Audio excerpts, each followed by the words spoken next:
ओम नमो दिव्यै महादिव्यै शिवाय सत्यं नमः नमः प्रकृत्यै भद्राय नीता प्रणता स्मतां नमो भगवते वासुदेवाय ओम नमः शिवाय ओम नमः शिवाय कर्पूरगौरं करुणावतारं संसारसारं भुजगेन्द्रहारं सदा वसन्तं हृदयारविन्दे भवं भवानी सहितं नमामि। सज्जनों, आप देख रहे हैं हमारे अनंत पत्र न्यूज़ चैनल पर श्री शिव महापुराण की कथा।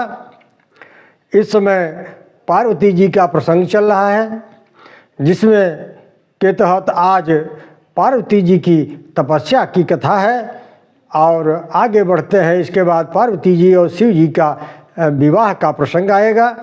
आइए चलते हैं सीधा कथा की तरफ। मैना जी ने एकांत पाकर हिमांचल जी से कहा, महाराज हमें नारद जी के वचन समझ में नहीं आए। मैं तो कहती हूँ कि जो घरु बरु कुर होई अनुपा करिय विवाहु सुताय अनुरूपा।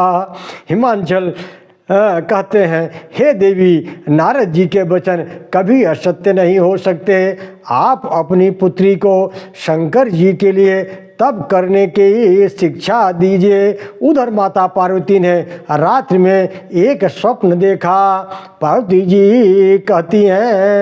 जी ने कहा कहती हैं, मातु सुण्यो महाप्राज्ञे द्यतने ज मुहूर्त के रात्रो दृष्टो मया स्वप्नस्तम वदामि कृपां कुरु।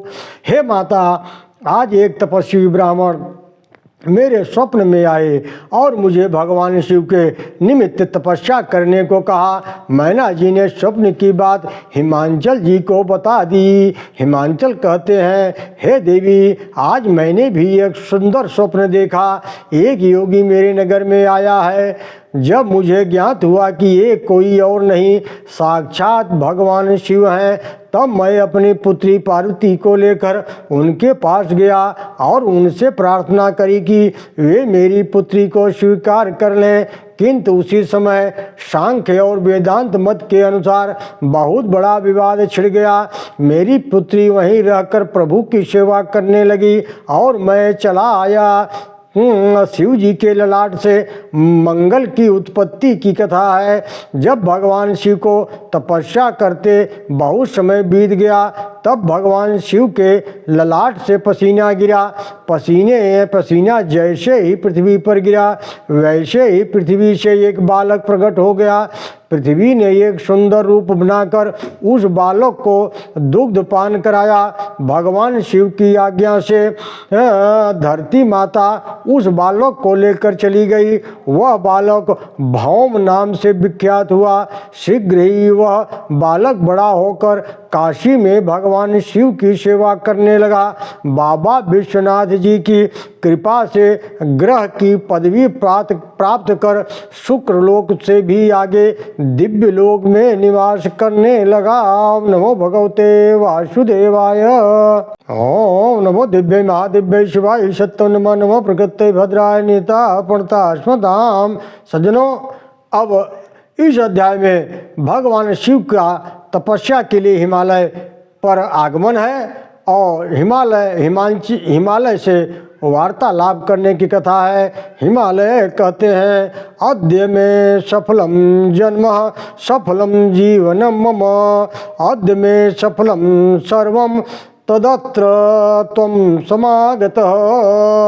हे प्रभु, आपके आगमन से आज मेरा जन्म सफल हो गया, मेरा जीवन सफल हो गया। प्रभु, आज तो मेरा सब कुछ सफल हो गया। चली जा रही है उम्र धीरे धीरे, पल पल ओढ़ो पर धीरे धीरे। चली जा रही है उम्र धीरे धीरे, पल पल और आठों पहर धीरे धीरे। बचपन में जाए जवानी भी जाए, बुढ़ापे का होगा असर धीरे धीरे। चली जा रही है उम्र धीरे धीरे, तेरे हाथ पाँव में बल न रहेगा, झुकेगी तुम्हारी कमर धीरे धीरे।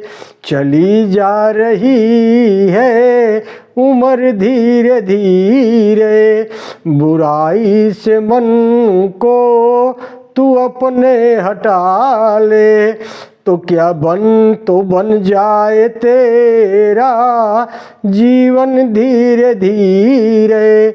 चली जा रही है उम्र धीरे धीरे, भजन कर हरि का तू पल पल ओ प्यारे, भजन कर हरि का तू पल पल ओ प्यारे, तो मिल जाएगा ओ सजन धीरे धीरे।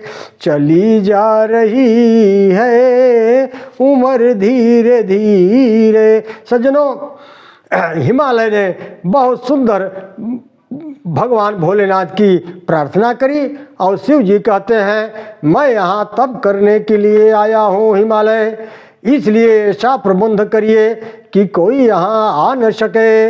हिमालय कहता है, हे प्रभु, मेरी आज्ञा से आज से कोई भी गंगा अवतरण नामक मेरे शिखर पर नहीं आएगा। हे प्रभु, बस मेरी पुत्री आपकी सेवा करने को लालायित है, कृपया इसे अपनी सेवा में रख लीजिए। तब शिव जी कहते हैं, आगंतव्यम त्वया नित्यम दर्शनार्थम ममाचल, कुमारी सदने स्थाप्य नान्यथा मम दर्शनम।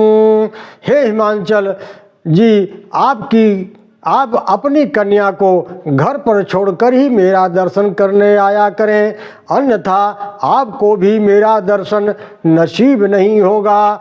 माया रूपा स्मृता नारी विद्वत भी वेद पार गई, युवती तू विशेषण विघ्न करती तपस्विनाम।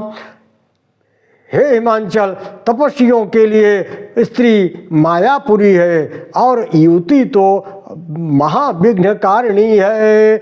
जप तप नेम जलाशय झारी, होई ग्रीष्म शो खई सब नारी। पार्वती कहती हैं, हे प्रभु, मैं आपकी मूल प्रकृति हूँ, मेरे बिना आप भी कुछ नहीं है। आपने जो बात कही यह तो सामान्य स्त्रियों के लिए ही है।